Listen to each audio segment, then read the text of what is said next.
Hey guys, this is the second part to the coins I just remembered I had, pretty much. But these are your Oregon Trail Commemorative Halves. These happen to be from 1938. I have the 38, the Philadelphia with no mint mark, the Denver, and then the San Francisco. Now these were minted in 1926, 28, 33, 34, 36, and 39. The earlier ones in 26 and 28, for example, in 26 they minted 130,000, and I believe two different mints. As it went on, they minted less and less. In this particular year, in 1938, they minted 6,000 in each mint. This is the second rarest date outside of the 1939, where they minted about 3,000, I believe, in each mint. Sorry, I can't talk today. They have quite a history being commemoratives. First of all, they're beautiful coins. All right, these are super lustrous. Let's see, try to get the cartwheel rolling on them. They have a lot going on. And in the back, it's pretty iconic. There is the Oregon Trail scene. Now, I've had these for probably a good 10 years or so. I bought all three of them together, paid pretty good money for them. They are gem mint. They would probably all throw 64 to 66s. I struggle grading these. Honestly, hadn't graded any commemoratives because, well, these have a lot going on. I couldn't tell you where the high spots are. But the name you need to remember with these is Ezra Meeker. Now, Ezra Meeker was really the guy that got this coin started. He actually went over with his wife when he was young on the Oregon Trail to Oregon Territory, lived his life over there, and then the early 1900s retraced his steps. In 1906 through 1908, he took oxen in a covered wagon and redid the Oregon Trail.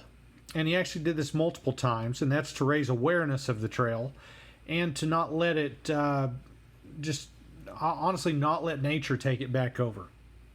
So he began, I guess publicizing is the right word, the trail, and he helped establish what was called the Oregon Trail Memorial Association. It's usually abbreviated the OTMA. And he actually went before the Senate Congress to start this commemorative coin, and every coin that was sold, the money from it was actually donated to the OTMA, and the OTMA used that money to help put markers up for the trail. There's so much on Ezra. I might have said Eliza, on Ezra Meeker. It's really worth your time if you're into history, and especially during this time period of the Oregon Trail. Type in Ezra Meeker and read about him. He flew over the Oregon Trail. I believe he rode a train out there. All of this he did after the age of 80. He lived to be about 95 years old, which back in the early 1920s, that's pretty old for that time period. He took his wagon and oxen onto the White House grounds and shook hands with Teddy Roosevelt. He was a really influential dude in early Western America, or American history. So I challenge you to go on there and read about him. He's a pretty interesting dude.